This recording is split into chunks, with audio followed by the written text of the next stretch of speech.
Hey, welcome everybody to another edition of The Complete Advisor. Very happy to be joined by Nyles Gentz, and of course, one of my compadres here at Creative One, Paul Folina. But Nyles, you are of course our guest. I get to see Paul all the time, so we'll get to you in a second. But let's just jump right in. So practice, you're up there in the heartland of America, land of 10,000 lakes. Yep, we're in Buffalo, Minnesota is our main office. Office in Elk River, St. Cloud, and Litchfield also. So we have 4 offices. My wife and I are born and raised in southwestern Minnesota, and we've been in business at Gentz Financial for a little more than 42 years now. Now, with the so I get to since we've talked before, there are some things that I know about you. All good, Okay, good. all good. But if I recall correctly, your family farm has been in the family for a very long time. There's a couple of farms that have been in the family a long time. The one that my wife and I own with my oldest brother has been in the family 121 years. Golly. Yeah, they came over from Germany. There's 3 brothers. They all settled different farms in the same township. Actually, a cool story on those guys. They all came from the same township in Germany. A bunch of neighbors all came over in a township in Germany, came and settled in the same township in Jackson County, Minnesota. So they were neighbors back in Germany, and they were neighbors in southwestern Minnesota, and most of them are still back home. That's actually amazing. What an amazing story. And to have a farm to stay inside the family that long. Yep, 121 years. Yeah. Now that, the challenges, and your practice, of course, with those multiple locations, you handle everything basically. Correct.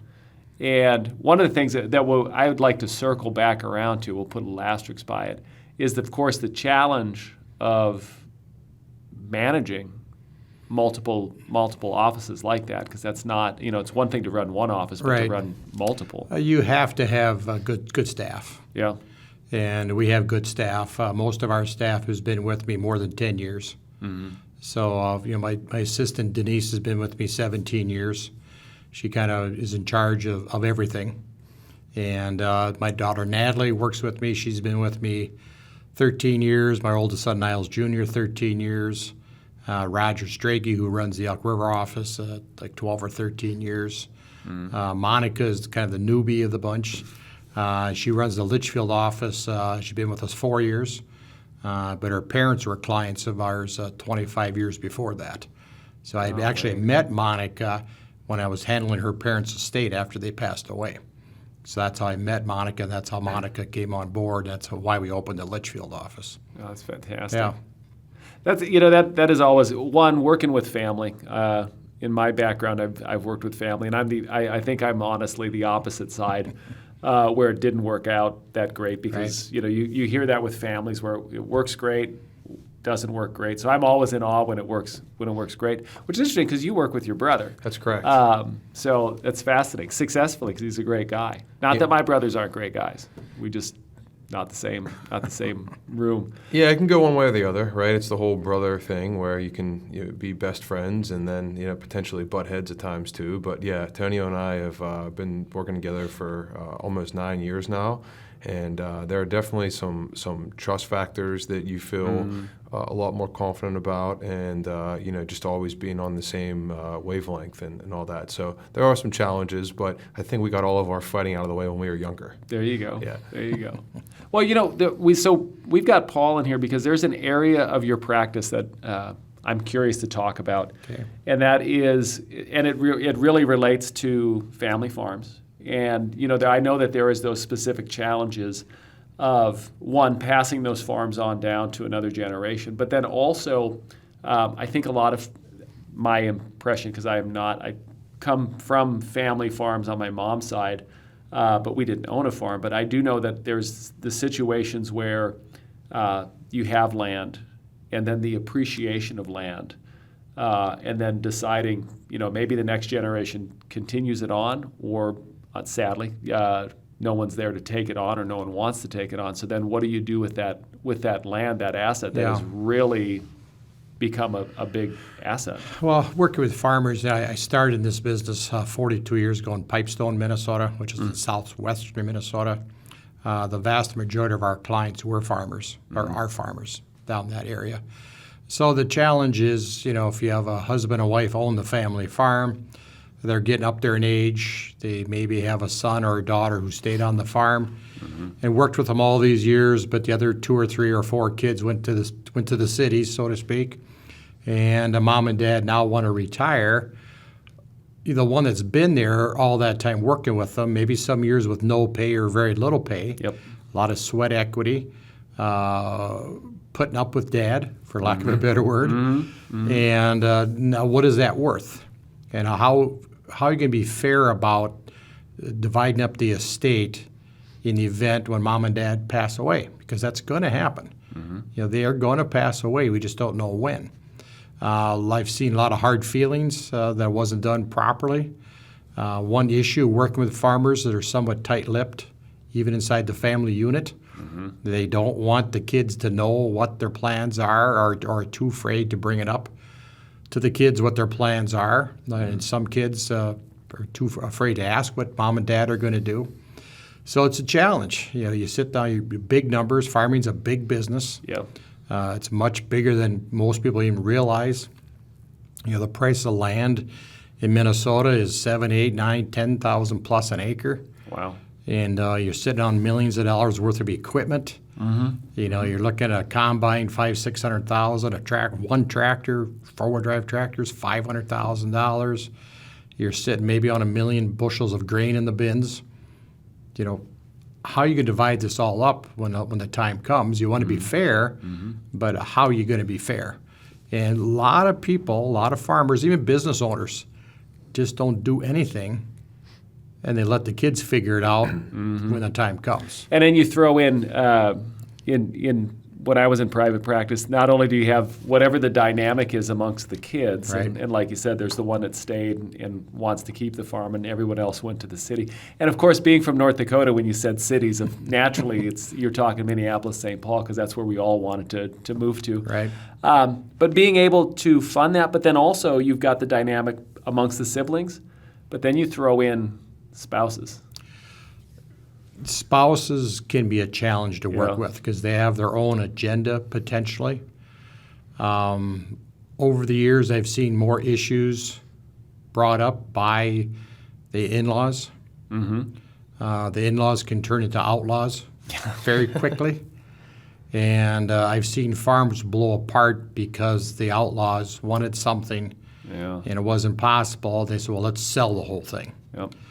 Well, if you start selling farm property, appreciated farm property, farm equipment that's been depreciated, recapture the depreciation. You got all this grain in the bins. The tax man's going to love the situation. We had a situation not too far from me a few years ago where 2 brothers farmed together for years. Mom and dad are clients of ours, were clients. They've passed away now. The 2 boys inherited the farm. The one daughter, they only had one daughter, got a nice cash settlement, for lack of a better word. The 2 boys were farming, everything was fine. All of a sudden, the boys had boys of their own. The boys wanted to farm too. Well, now the farm's not big enough for 4 families. So now what do? Do you keep expanding? Well, there's only so much expansion available because other big farmers want more land too. Yeah, absolutely. So basically, the whole thing just blew apart. The one brother took his son, took half the farms, and one took a son, half the farms, and don't talk to each other anymore. And they were the best of buddies for years. You never saw those 2 not with each other. Yeah, that's hard. So when you're working with clients, because I'm curious about, I know that you had, if I'm not mistaken, a sale that you worked through. I want to talk about that. Right. But how do you get that farm family, the mom and dad, to start making those plans? Because somewhere, if I'm not mistaken, life insurance has probably got to be a big factor for somebody to be able to buy out the other siblings. Or Life insurance potentially could be the easiest thing to settle the problems. So you could just say the son who went off to the cities gets a life insurance check, and the daughter who stuck around farming with mom and dad all those years, she gets the farming operation. Is that an exact science? No. Yeah. But it's the best you're going to do. If you want to keep the farm in the family, you got to do something. I've delivered some big insurance checks over the years in the millions, and the people are very grateful that the planning was done that way. And those people become friends of mine because basically I helped save the family farm by bringing this up to mom and dad 25, 30 years ago, that this is the way to do it. Did they complain about the premiums every year they came due? Yep, they did. Did I hear about the premium every time it came due? Yes, I did. But I go back down and say, this is why you're paying this premium. Okay. Yeah. But I delivered the checks. They didn't turn them back. They said, no, they took them. So again, life insurance can have its place. Planning has its place. You got to get an attorney involved. It's going to cost money. Yeah. To get a good attorney involved, it can't be your local person who doesn't deal with estates. It has to be somebody who specializes in estates. Do you find that people are shocked when you at some point you probably have to do a real honest evaluation of valuation of the farm? Most farmers, or a lot of farmers, I should say, will get operation loans in the spring to put their crops in. Oh, so they've got a good idea. So the banker has already made them do that. Gotcha. And most farmers, I'd say all farmers, know what their land's worth. They know what their equipment's worth. They know how much grain they have in the bins. That they have a good idea. And it's in even a small farmer, it's in the millions of dollars. That's crazy. Yeah, the numbers are just huge. If you look at a farmer, farms 3,000-4,000 acres, 10,000 an acre.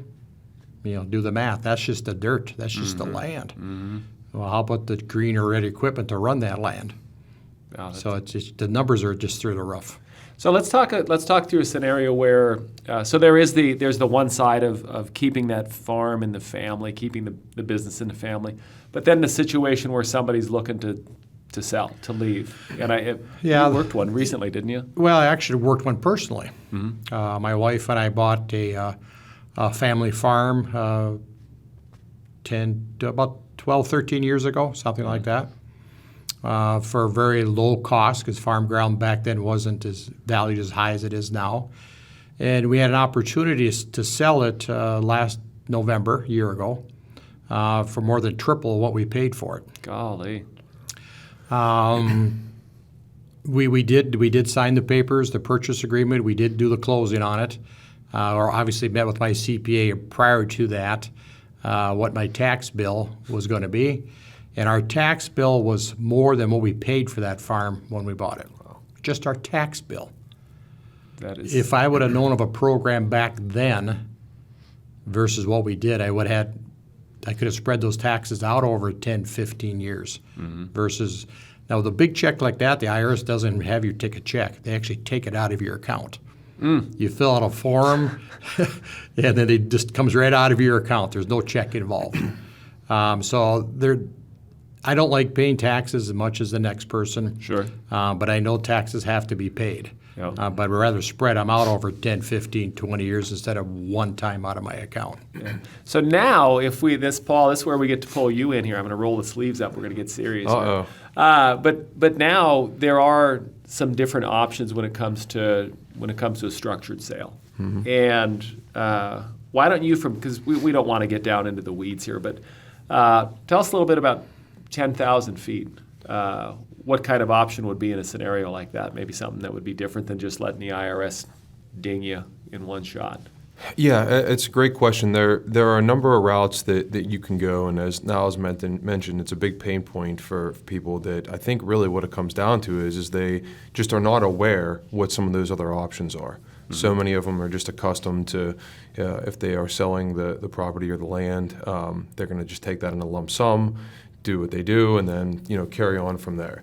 But what we really specialize here at Creative, one of the things we specialize, I should say, in is being able to work with the financial advisors when they come across those situations that Nyles perfectly outlined right there, where educating them on different planning concepts and different planning tools that will allow you to sell that farm, take some, it's not all or nothing, take some or all of those proceeds, and instead of receiving it in a lump sum and the way that would play out from a tax standpoint, you could take those proceeds over an income stream over a number of years. It could be anywhere from 5 to 40 years, and stretch those taxes out in that scenario.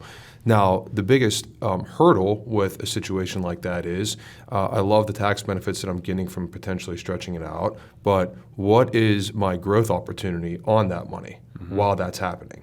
And so we work with the financial advisors here at Creative One to provide certain concepts that not only allow you to defer and stretch out those taxes if you choose to go that route, but also give you an opportunity to have some real growth on that money while that's happening. It's got to be something that would interest people, don't you think, Nyles? Like I said, if I had known about that program last year, I would have done it in a heartbeat.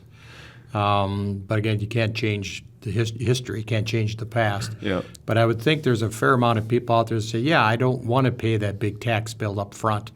Most people in the past have done a 1031 exchange. This is not a 1031 exchange, but able to give me guaranteed payments for a specific period of time. If I happen to not live long enough to get all my payments, my heirs still get the same payments. So I'm taking care of not only my wife, which is very important to me, but not only taking care of my kids, and if something happens to one of my kids, to their kids. So it's just a progression right down the line. Like Paul had mentioned, I could stretch those payments out 40 years. So if it's a big enough sale where I can get guaranteed income for 40 years, not only for myself and my spouse, but for my kids and potentially for my grandkids, talk about leaving a legacy. Yeah. Right. You're leaving a guaranteed legacy that's going to be available for your family. 20, 30 years from now, and you're long dead, your grandkids the new grandkids aren't going to know who grandma and grandpa were. But when they get their college paid for every year by grandma and grandpa, they're going to remember. What a legacy. Think of the Rockefellers of the world, the people that have done successfully with their money. That's what they're doing. They're setting a legacy down the road, and like in Minnesota, the Dayton family. They own Dayton's and Target. Oh yeah. That's a legacy. Those grandkids got guaranteed income. Now they work. There's not just handed money to them, but leaving a legacy, like I said, to your family is huge with this program. And, that would be something. That would be something that a lot of people wouldn't realize is available to them, or maybe that they could actually, with the sale of land, have the ability to set up something like that. Right. The program is like any program. It's not going to work for everybody. Sure. That's why you sit down, take a pen and pencil to it. You talk to your CPA, talk to your attorney. They have CPAs and attorneys on board here at Creative One that we can use that would check, make sure the paperwork's good and it's a good program for you. And if it's not a good program for you, I would tell you that. If I would say to you, I don't think this is going to work for you and your family because it won't work for everybody. But the few that it does, I think it's a great program. Yeah. What about so speaking of farms and speaking of your neck of the woods, you did. I want to switch gears just for a second, but you've got a great book. We do. And talk a little bit about that, and then also what you do with the proceeds, because I think that's pretty cool. Well, the book we came out 4 years ago, I believe it was, Sowing the Seeds of Retirement. We do give those out at events. I do public speaking. We give those out there. All of our clients were mailed a book. We have them available at the office, but we also, if we would sell them on Amazon, or if somebody comes in the office and say, I'd like to give you money for your book, we don't take money ourselves for the book. 100% of the proceeds from the book goes to the Wounded Warrior Project, that's awesome. which I think is a fantastic program. My assistant, Denise, is a veteran, 12-year veteran of the military, of the Army, and served 3 tours in the Middle East, and I believe 2 of those tours were in combat zone, if I remember right. So we do try to support the Wounded Warrior Project along with other projects that my wife and I support, not anything to do with the book. That's pretty cool. And the book has been very well received. It is a good book. Yeah, I think we've printed 10,000 copies of it, or 8 to 10,000 copies have been released. So we do use it. It gets used a lot. It's not a big read. It's hour and a half, I suppose, at the most. And shows some history on it. Like I said, it's 4 years old. You might have to do second edition here one of these days because some of the information might be getting outdated in it, but I still think Some it of the comes. stats. Yeah. But the concepts are timeless. Yep, it shows a picture of my wife and I getting married as teenagers. Most people wait till their 20s to get married, but we didn't. We were teenagers when we got married, so we've been married for 43 years this fall. Nice. Congratulations. Yep, so thank you. So it's it shows the family history, shows the family farm, shows my parents in there. It's I think it's a good book. Maybe a little biased on that, but I think No, it's I've a read good it. book. I've read it. I endorse it. I give it a thumbs up. Thank It's you. good. Thank you. And I get to read a lot of them. So let's talk a little bit about, we did talk about farming. Do you see a lot of movement in family farms up your way? Because with those 4 offices, you've got a good little kind of finger on the pulse. No, I don't think you see much movement in an active farmer is not going to sell his property. He or she is looking for more property to purchase. Right. And that would be more from somebody whose family is not in farming anymore. The kids all moved off to the cities. The kids want nothing to do with the farm. I see mom and dad potentially selling that farm to a neighbor or something like that. Yeah. As you get east of Buffalo, you get to the St. Michael, Albertville area. Those farms turn into housing developments or commercial property. It's a lot of ground getting chewed up by like a house and 5 acres in there. Oh, not even 5 acres. They're putting houses on they're 10-foot setbacks. They're 20 feet apart from each other, and they're slamming them as tight as they can get them in there. And they start at $400,000 or $500,000. That's a starter home, a little different than our starter home. Yeah. Our starter home was a mobile home. So I see east of Buffalo, somewhat around St. Cloud, more of housing developments, maybe commercial property going in. Out in the rural area, southwestern Minnesota, the Red River Valley out west, I see more bigger farmers wanting to get bigger. And they're buying out mom and pop who want to retire and sell the farm. Kids don't want it, that type of thing. How active are you on your farms?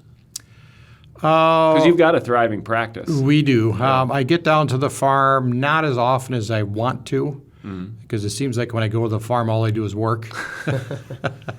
So I was down a couple days ago. I'll be down there next weekend again.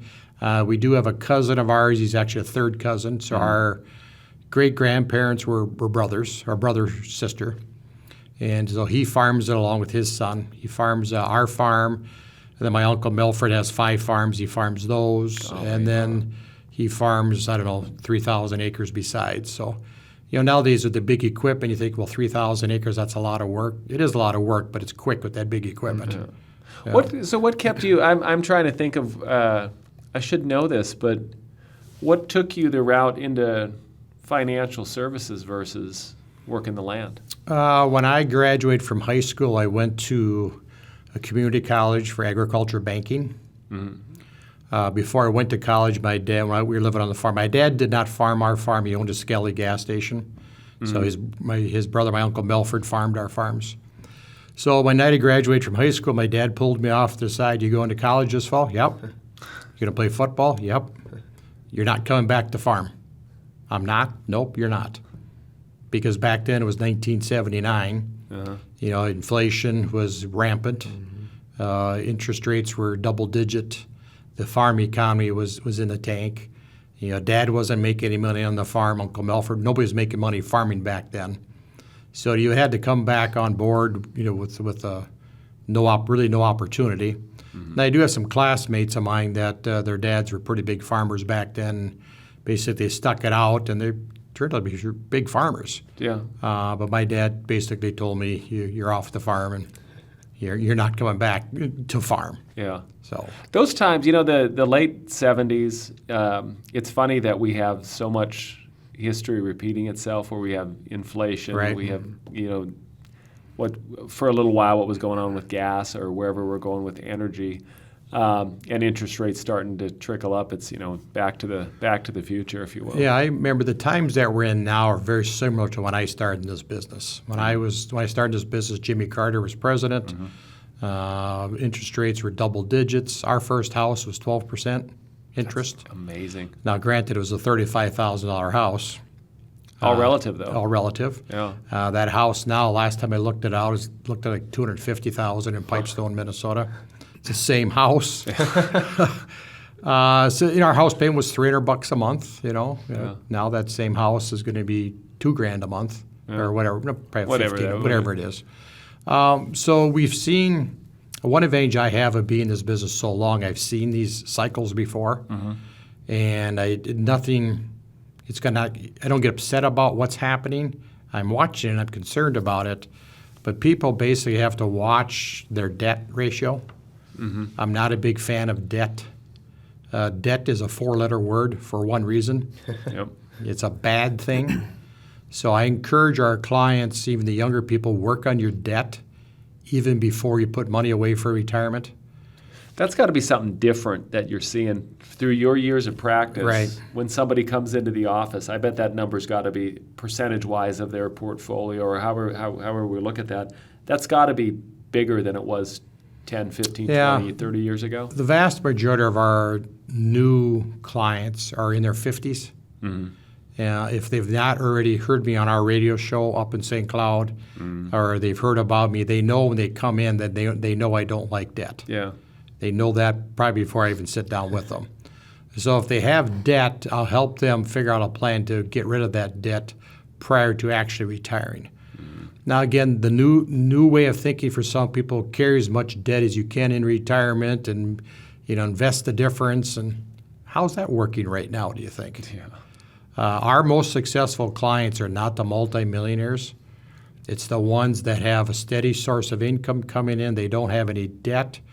Use myself for example. My wife and I have no debt, 0. Nice. That feels pretty good. I'm not under pressure. The first every month that I got to make this big house payment, the big car payments. I don't have any of that stuff. Now your house still costs money, even though it's not paid for. $500 a month for insurance on it. Taxes are $500 a month, and hope nothing goes wrong this month. Exactly. I just bought my first water heater. I've never bought one before. What'd that cost you? 18. Yeah, $1,800. Yep. Yeah. We a couple falls ago, my wife called me up. It was like in December. It's where we finally turn our furnaces on in Minnesota. So she called me up and she says, the furnace isn't turning on. What do you want me to do about it? I'm not an HV. I'm not an HVAC guy. I said, did you try the circuit breaker? Did you try the reset button? I tried all that. Again, you're calling the wrong guy. Not that I wouldn't have gone home and pushed the same button she was pushing. Yeah. But I said, call Nate. Nate's a client of ours that it's HV guy. So he get out there right away because he knew it was December. You need to get that heater going. And he called up. He says, Nyles, your furnace is shot. I said, tell me why your heater core's cracked. Well, being a farm kid, can't we put duct tape on it or weld it or something? Or use the pliers and hit it? And no, he goes, your furnace is shot. I go, well, okay, that's the bad news. What's the good news? Good news, I have a brand new furnace in my warehouse that'll fit perfect in your house. There we go. So I said, again, why are you calling me? Why don't you just do it? Yeah. He goes, you want to know how much it costs? I said, is it going to change the number if you tell me now versus give Helene a bill when you leave? Nope. He goes, well, I should probably throw a new air conditioner. I said, okay, you probably should do that too. But what I'm trying to get to is, even though our house is paid for, that was $8,500. Wow. Boom. So I always encourage people, anybody listening today or you guys here at the table or our clients, have a cash reserve. I did not bat an eye sending Nate a check for $8,500. Not that I don't realize that's a lot of money, because it is. But I didn't have to put it on plastic, which I hate plastic more than debt, actually. I didn't have to take it out of my 401k or IRA. I just paid it. You just did it? So that I encourage, if you don't have a cash reserve, get a cash reserve built up, at least 6 months living expenses built up, if not a year. It's not investments, it's dead money sitting in the bank. But have that money there. You're going to feel good by having that money sitting there. Yeah, absolutely. Yep. You know, it's interesting talking about, so you mentioned a lot of your new clients in their 50s. That would be my cohort. Right. And I can tell you, thinking back to when I was in college, you don't see this anymore, but they used to have little kiosks on campus where they would you could sign up for a credit card and get a bag of M&Ms. My roommate, one of my roommates did that, and guess what? He carries a lot of debt up to this day. But they used to give, you just make eye contact and they'd give you a credit card. When our two oldest kids went off to college, they just gave you a credit card. Yeah. So the kids came home with this credit card thing. I said, throw that. I want that shredded right away. Why? No. Now, we did give our kids that went to college credit cards, but they were pre-filled, prepaid, or whatever you call them. Because you do want to start getting used to. We do use credit cards when I travel. Sure. So like when I come down to Kansas City from Buffalo, the pickup needs gas, that goes on a credit card. But when I get the bill then, next month, it's you pay it off. Yeah, absolutely. For us, it's an easy way to track your expenses for tax purposes. And so again, we do use credit cards for travel, but again, I would build up a cash reserve if you haven't done so already to cover unanticipated. If something goes wrong with one of your kids. Yeah. Maybe one of the kids calls up and, hey, Mom, Dad, something's happened. I need $5,000. Okay, well, as parents, what do? We don't say no. We say, well, come get the check. Well, as dads, we don't say no, but we grit our teeth quietly. I'm to the point I don't. Actually, our kids are of age now. They're not at that point where they have to ask for money. But when they're younger, when you're a teenager in your early 20s, just getting going, or you just get married, and something happens to one of the grandkids, which are important. Absolutely. You guys don't have grandkids yet, but I do. You do? Yeah. Well, I just bought her a one of those balance bikes. I'm excited because it's going to show up, but it's going to stay at our house, so then she's going to want to come. You just got the one grand? Just the one so far. Well, we have 8 grandchildren. Congratulations. All the way from 8 months old to 16. And you're just getting into this, but you'll find you like your grandkids more than your kids. Yeah. Sorry, girls, but yes, the grandkid is. I used to be, when you'd go in the store with the kids, and it's just like, well, I don't know that you need one of those. And now with the granddaughter, it's like, you touched it, you want it? I tell them to grab 2. Yeah, exactly. God gave you 2 hands for one reason. Grab both. Or the kid comes, grab. Can we get an ice cream bar out of the freezer? Grab 2. Yeah, get them. You want a bag of candy? Take 2. You want 2 cans of pop? Get them. Get them. You're not my responsibility. That's right. I think she's a little wound up. She might have had some sugar, but here you can have her back. Yeah, it is. No, it's great. That's why we do what we do. Mm-hmm. The families. My wife is my utmost importance. Anybody knows. We've talked about that. Yep. My wife, besides, of course, church, of course. But my wife is very important to me. My kids are very important. That's what I do, And clients become family, too. We have well over 1,000 clients. And if any client would walk in the room right now, I know who they are, what their spouse's name is, and probably a good percentage of what their kids' names are. Why that comes to why I can do that, I don't know. But again, that's awesome. Clients are there's nothing more important in our business than our clients. Mm-hmm. And we build the relationships over years. Like our client event we did a couple weeks ago.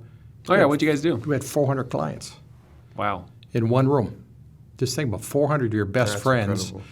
Of course, they all want to give you a hug and shake hands and knuckle bumps. And one thing bad about these events, there's only one of me and there's 400 of them. Yeah. But they all know my wife, and my wife doesn't come into the office. They see her picture in my office, and I talk about her all the time. So, yeah, we really don't do anything. We just have food and drinks and a little entertainment. It's not a business meeting. It's just a thanks. And we've done those events for, 14, 15 years, something like that. So I grew up in North Dakota, small towns, and some of them really small. And one of the things that I know, and this is that I find very impressive about you and your practice, is the fact that you, in a small town, not only does everybody know you, but they know your family, and they probably know what you did last weekend, and they know darn near everything about you. You do. So to have a practice, one of the things that we have, especially in today's day and age where everybody's so transparent with what they do with social media and such, but to have a practice and be in business in smaller communities and have a sterling reputation like you do, that speaks volumes. Because if you're in Kansas City metro, 2-3 million people, somebody doesn't recognize it maybe on the street, but that's not how it goes for you. Well, it's nice in this business. Even people who are not clients, some of you say came to a workshop, 10 years ago will see me at Menards or Kohl's or Fleet Farm and say, hey, Nyles, how you doing?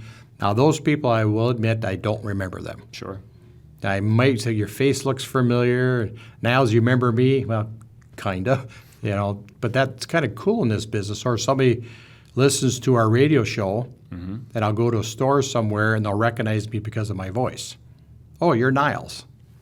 That's fantastic. Have we ever met? Nope, I listened to your radio show. That's cool. Yeah. I think it is. How often do you do the radio? It's live every Wednesday and Thursday. Wednesday in St. Cloud, it's live. Thursday in Litchfield, it's live. Live. And then both those shows are replayed on the weekends. Very nice. Yeah. Are you taking questions, or you Nope, just it's my daughter Natalie who works with me, gets me the material on Monday. And I've seen all the material, so it's usually just a quick glance at it. And I do have a co-host, Bob Hughes in St. Cloud, and then Randy up in Litchfield. Gotcha. We go over the notes, and it's kind of like a conversation we're having right now. That's And awesome. but we don't take any questions because it just would be time consuming. Plus, it just doesn't work. Yeah. But we enjoy it. I didn't believe 10 years went by so fast. We've done that show. If you'd asked me 5 years before that, would you do a radio show? I'd have said no. And I'm thinking, why didn't I do this 20 years ago? Because it's just a good opportunity to get out to the public, let people know, and they're educational radio shows. We're not schlucking any product or nothing like that. We're just, here's how a Roth IRA works. Here's how an IRA works. Here's how charitable remainder trusts work. That type of stuff. Are you able to see? So I know one of the challenges with radio and in traditional media is being able to cause and effect, being able to see your ROI on that. Are you able to track any kind of numbers? We've tried. Yeah. I think we spend more time trying to track it. Eventually lowers our ROI by wasting time. Yeah. We look at it as a building block. Uh-huh. The radio show works with the commercials. We get, I think, 100 commercials per week with the radio show. Oh, nice. Not advertising the radio show. It's just commercials. For you. Yep, for our office, and they run on all 4 of their stations up in St. Cloud. Then with the workshops we do, with the presence in the community, I think it's just all building blocks is what it is. The radio show in itself cannot stand by itself. It's not enough. That's a good point, because we work with thousands of advisors, and that is one thing of it does have to be a layered approach to reaching out. If you're putting all your eggs in one basket, since we're talking, that doesn't. Yeah, I've tend to had work. friends of mine in this industry that have tried a radio show and they quit after a year. Well, I almost quit after a year on ours too, because we weren't getting. You think you do a radio show at 8 o'clock in the morning, you get to the office at 9, that phone should be smoking. It doesn't work that way. It could be 6 months, 6 years later, somebody calls you up and says, hey, Nyles, I was listening to your radio show, and now this, what you talked about, pertains to me. When can I come see you? You have to really realize to set a budget when you're going to do these. You're going to stick to that budget, and you're just going to keep.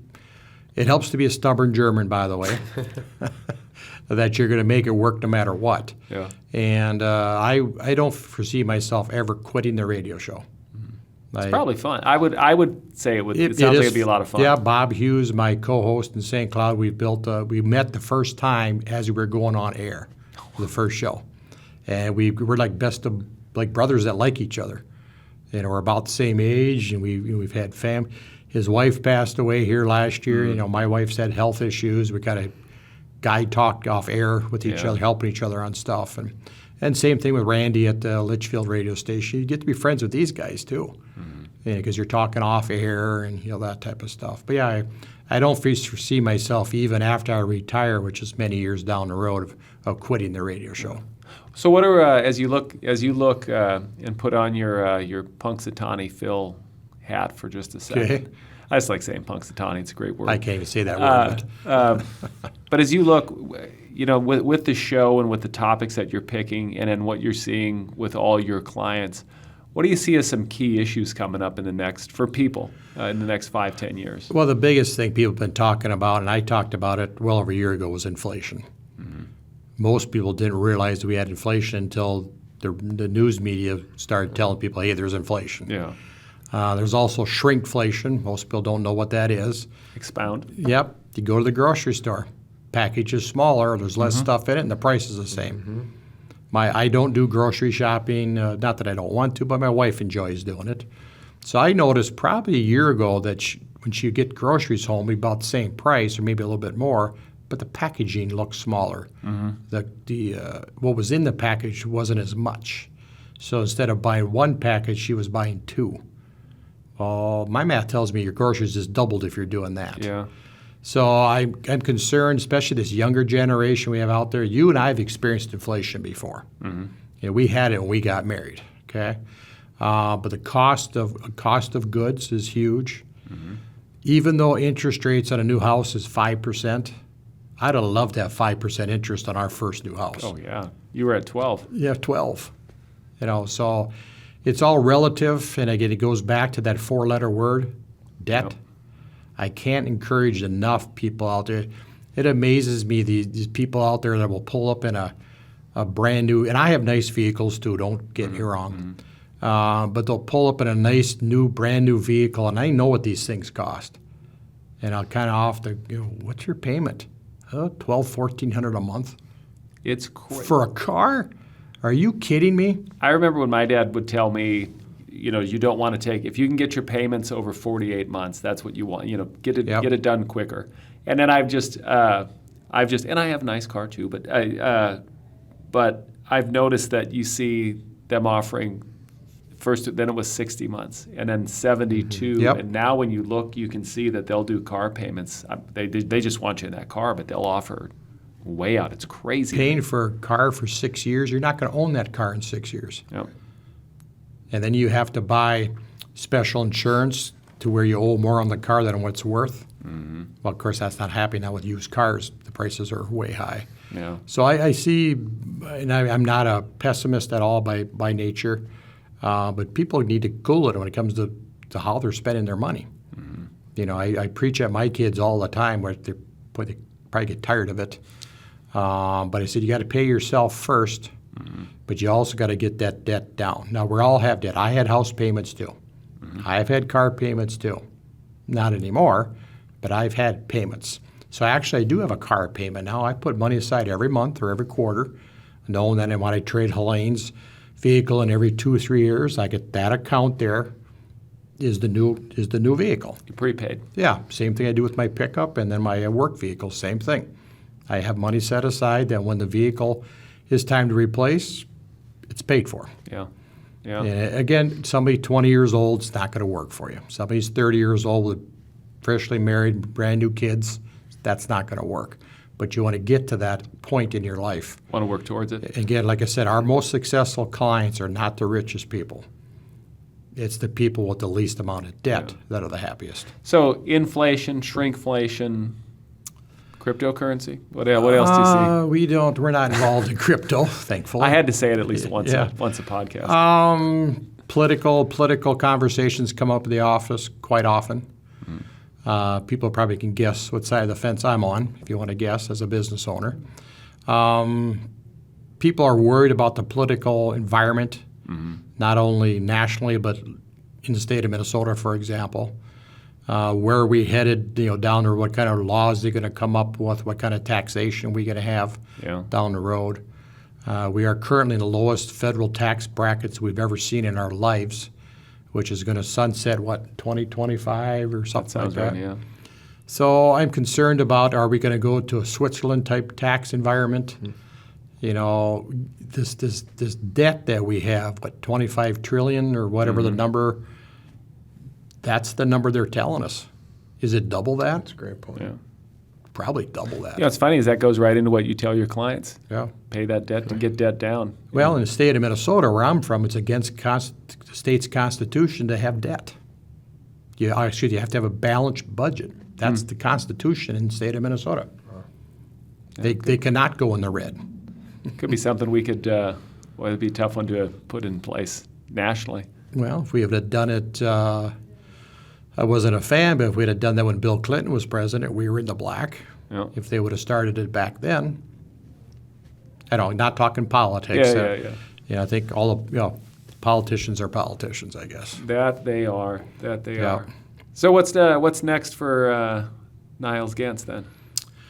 Working on a lot of programs like we are. We're still dealing with working with all of our clients, which I enjoy that immensely. I love seeing our clients on a daily basis.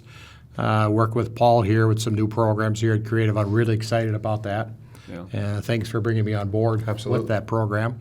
I think it's a needed program up in where I'm at, and we're looking forward to doing our first case and our second case and our third case, and thereon. I think we'll help a lot of people with it. You know, it's interesting. What is interesting with that is when I first saw the concept and we presented it at a big event we had in the spring, I think a lot of folks thought that this would be the first thing they thought of was the person selling a commercial business or a commercial building. Mm-hmm. And then I bumped into you, and I knew you saw immediately that, whoa, this is great in the farming agricultural community, in addition to your clients that have that potential to sell a big property. Yeah, so as far as the future goes, I as a country, I think we have a great future. Mm-hmm. I often ask people, or people are complaining about the United States, where else are you going to live? Right. Yeah. If you think it's better somewhere else, go there. Exactly. Do we have problems? Yes. Are we always going to have problems? Yes. Yep. But my wife and I go to church almost every Sunday, and I look at the big picture. Someday I'm not going to have these problems. Right. There you go. Someday I'll be fishing or sitting in my deer stand for 10,000 years or whatever I want to do. Okay. So I don't say I don't worry about the small things, but I look at the big picture. Yeah. My wife with her health issues this spring, she could have died. But I look at the big picture. She would have went to a much better place if she would have died, and I'd have been there shortly thereafter. You know, our lifespan is very short here. Yeah. And we'd have been together forever. So it still would have been terrible for me now. But in the big picture, I look at the big picture. You know, I'll be able to meet my mom again here shortly, you know, that type of stuff, and my dad and stuff like that. So, we have issues. I'd say if I had one word of advice, quit watching so much TV. Amen. Quit listening to the talking heads on radio. Take care of your family. Go to church. That type of thing. And that's advice. Take care of your family. I think that's a great spot for us to end our conversation. Good. I appreciate talking to you guys like always. Yeah. I look forward to having you back on the podcast here in the future. I'll be here. Cool. All right. Thank you, fellas. Thanks, guys. Thank you. This podcast is for financial professional use only and not for use with the general public. The information provided is the exclusive property of Creative One and is protected by copyright and other intellectual property laws of the United States. This material has been prepared for informational and educational purposes only. It is not intended to provide, and should not be relied upon for, accounting, legal, tax or investment advice. Creative One is not responsible for the results of programs discussed on this podcast or any liability stemming from the use of it. Although we may promote or recommend the services offered by this company, agents are ultimately responsible for the use of any materials or services and agree to comply with the compliance requirements of their broker-dealer and registered investment advisor, if applicable, and the insurance carriers they represent.